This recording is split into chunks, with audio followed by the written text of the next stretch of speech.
Okay, next fundamental prospecting technique is going to be the technique of using a conversation gate. This is something that I came up with. Before I really get into it, I'm going to tell you guys a story that happened, a real series of stories, events that happened to me back in about 2015, 2016. So, up until that point, I'd been a realtor and selling real estate and doing a little bit of investing for um 12 years, maybe 12, 13 years, and I'd done it at a really high level. I was selling hundreds of houses a year with my team. I left my market. I moved to an area where I didn't know anyone, and I knew how to build business. I knew how to build business. The thing was is I was starting over again. So while I was starting over again and while I was building my business, I thought it would be a good idea to mentor and coach other agents that were starting their business as well. Okay, so I got involved with a coaching organization, and this coaching company, they weren't my clients. It wasn't my business. It was another coach who would go out and teach and get coaching clients, and they'd give their clients to me to be their coach. And I lost in the first couple of months, I lost 3 or 4 coaching clients. They'd given me a client, and the client, the agent that I was coaching would go to the owner of the company and say, "I don't like Bruce very much. He's a jerk." Now, if you guys don't know me, of course, I could just be oblivious to the fact that maybe I am a jerk, but if you don't know me, I don't think I'm a jerk. I'm a really friendly, gregarious guy that likes to keep the peace. I don't like fighting. I don't like arguing. I don't like conflict. I like to keep the peace.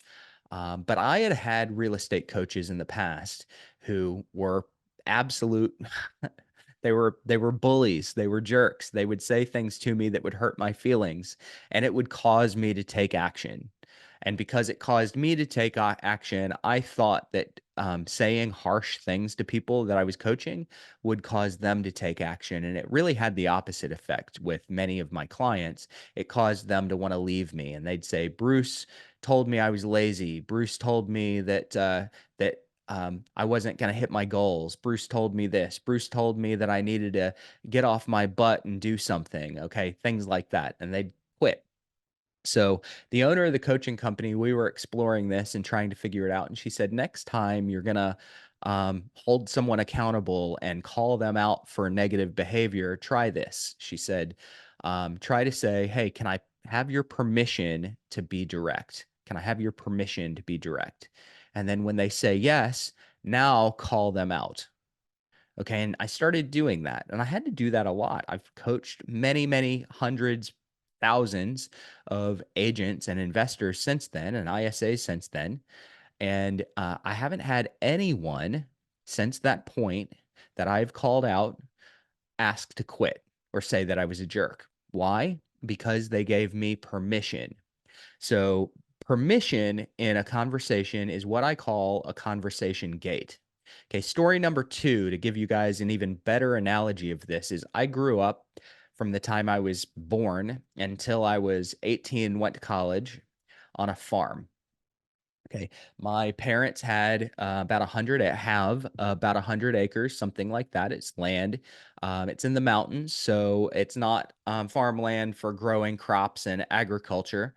We would grow crops that were garden. So we'd have a garden for our food during the year, but we would have different pastures and fields set up where we'd have cows, there were sheep, there were chickens, there was an area for a garden, there were woods where things could go. There was a pasture or two for making hay for the winter. We would just have various different livestock. And because of that, there were the 100 acres we were on was divided between one, two, three, four. Um, 4 fields that were separated by a fence, a garden, and then the woods that had, that was basically just mountain land where we would actually hunt for our food. Okay, so that was my growing up environment, and, we needed to keep the fences separating each field clean because we would have a different purpose behind each section of the land, okay? When I was a kid, I would go out and I'd walk from one area of our land to another, and if there was a fence in the way, I would climb over the fence. Okay. So the fences at the time, and I wish there was a way I could give you guys a better analogy other than just using my hands, but the fence would be a post here and a post here, and in between was wire. And if I was going from one area to the other, and the wire is where I got to the fence, I'd climb over the wire and I'd smash the wire down. And dad was always having to go out and repair the fence because I was smashing it down all the time. And he would say, Bruce, there's a separation between these fields for a reason. We need to keep this fence clean so that animals don't get in our garden, or so that the horses don't go chase the chickens around, so that the cows don't eat all the hay that we need for the winter. Okay, we need to keep the fences up. If you're gonna go from one section to the other, you need to go through the gate. So you need to go through the gate. Okay. And I realized much, much, much later in life that in our conversations and in our relationships, people have boundaries and they have fences up. Okay. When I was coaching, the boundary was, Bruce, don't be a jerk. Okay, don't be a jerk. But then when I started saying, hey, can I have your permission to be direct? They'd say yes. And that was just like me going down and going through a gate. Okay.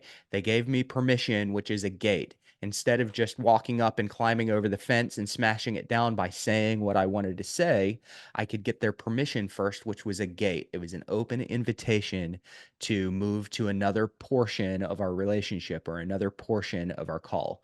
I hope this makes sense. Okay. So, given those two analogies, let me give you some examples of how you use a conversation gate when you're prospecting. So, you have in a prospecting call, you have different pieces of a call that that are kind of your outline. So, in an outline of a call, you might want to open your call. So, you might want to have a short 20-second opening for the call. You might want to have a second portion of the call, a separate field with a fence in between where you pitch your service, a separate field where you close the deal, a separate field where you get information about the house. All of these are separate pieces of the call. And in between many of these pieces of your call, there's a fence. And what you're going to do when you get to that fence is you're going to get the person's permission to move to the next section of the call. And that's going to be them opening the gate for you. So when I open my probate call, for example, hey, my name's Bruce. I really don't think we know each other. By the way, this is pointing to the elephant in the room. The call's kind of out of the blue. I was looking for Tony Smith. Yes, this is Tony. Tony, I have no idea if you're the right person. Do you happen to be the Tony that's the personal representative for the estate of Jane Doe?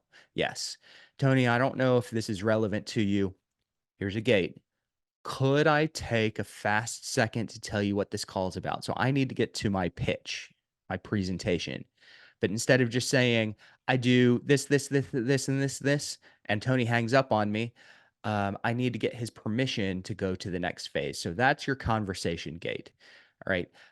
There are lots of examples of gates that we're going to use later, but this is a fundamental principle. When you start building out your map of a call when you're prospecting a type of person, I want you to recognize where you're going from the opening to the pitch, where you're going from the pitch to um, a question, where you're going from the question to a closing, where you're going from the closing to getting information on the house, and put questions in there that get them to say yes.